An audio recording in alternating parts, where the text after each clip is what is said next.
Mes amis, bonjour. Alors, j'aime pas commencer ma journée par, des mauvaises nouvelles. C'est pas ma façon. Moi, le matin, je me lève, je fais ma prière et après je fais ma méditation et je fais mes affirmations positives. On peut y croire, on peut ne pas y croire, voilà, je veux dire, je n'oblige personne à le faire. Je dis: «Moi, je fonctionne comme ça et hamdoulillah, ça marche très bien pour moi». Et par contre, voilà, par contre, quand on quand on veut regarder les actualités, ben, il y a pas de bonnes nouvelles. Je ne veux pas parler encore une fois de la France en faillite ou autre chose, mais c'est le sujet de tous les jours. Heu, je ne veux pas parler de Auchan, de Bosch, de Thales, de Airbus, heu, tous ces licenciements-là ou de voilà. Si on fait le calcul, peut-être qu'il va y avoir 10 000 personnes qui vont se retrouver, au chômage. Mais, il y a autre chose qui m'inquiète, enfin qui m'inquiète. J'ai toujours parlé de ça, hein, j'ai toujours dit à mes amis, la pyramide de Ponzi, qui est, nos retraites en France, c'est une bel et bien une pyramide de Ponzi.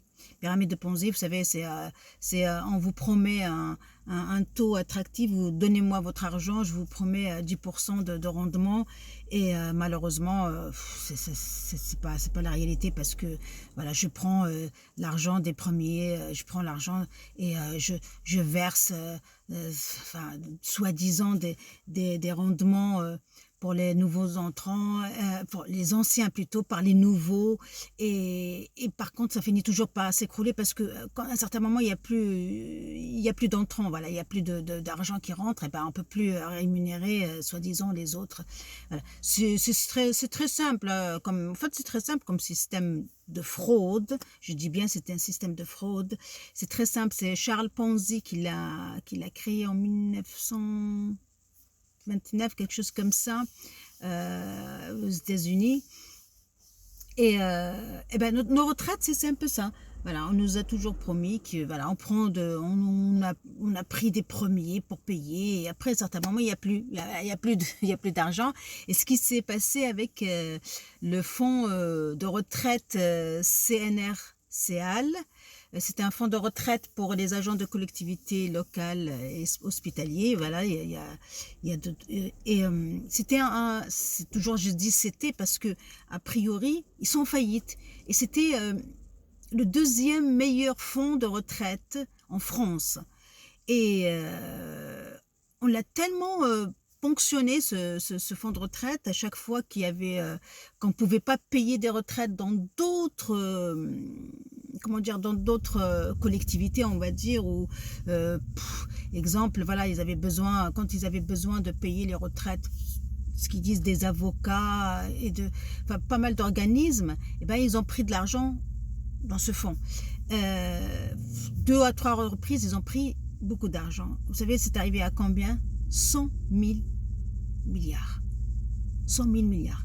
Ce fonds maintenant est en faillite. Maintenant c'est ce fonds-là qui se retrouve en faillite. Et ben, s'il y a plus d'argent, ils vont pas, il y a pas d'argent.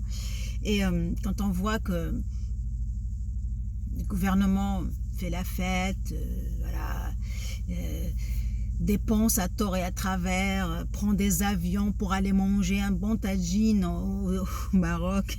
Je ne sais pas pourquoi ils ont fait ça, mais bon, c'est leur truc et comme je dis, voilà, c'est malheureux, mais c'est de pire en pire.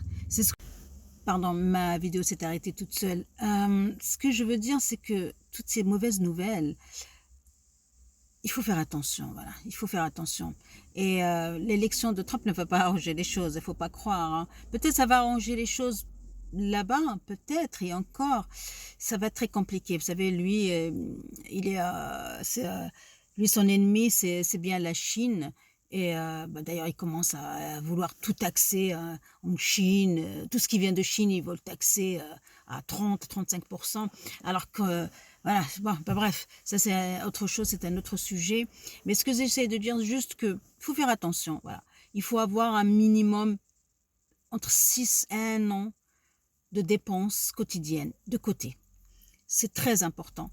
Moi, ma mère, Allah yarhamha, elle a toujours travaillé, mais elle a toujours fait ces petites enveloppes un peu partout chez nous.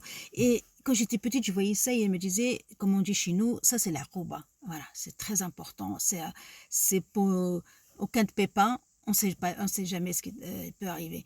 Et avec le temps, enfin, c'était, comment dire, un des meilleurs conseils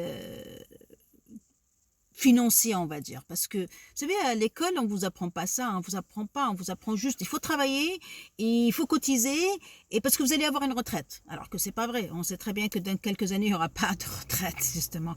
Mais ça, on vous le dit jamais à l'école, et on le dira jamais nulle part. On vous dit juste travailler, cotiser, c'est tout.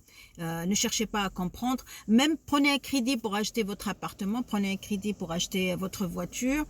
Et alors, votre salaire, vous le partagez entre vos crédits, vos dépenses quotidiennes et basta. C'est bon, ne cherchez pas à faire autre chose de votre vie et comme ça, vous êtes sous contrôle. C'est malheureux, mais c'est la réalité. Voilà, ce que j'essaie de dire, c'est que la retraite en France, c'est une des plus belles pyramides de Ponzi.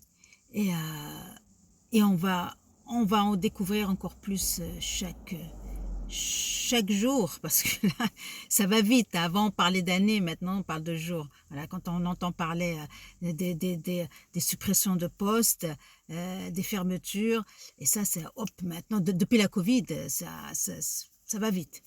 Et voilà, c'est tout ce que j'ai envie de dire, mais malgré tout, gardons espoir, essayons de faire quelque chose de bien de notre vie, de nous-mêmes.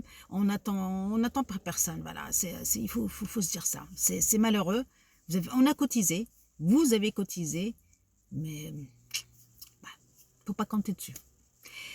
Bon week-end à tout le monde et j'espère à bientôt. Et je suis désolée, je vous ramène des fois des mauvaises nouvelles, mais bon, c'est le quotidien, c'est le quotidien. Mais il va y en avoir des bonnes, hein. Voilà, je l'espère. Ciao, ciao.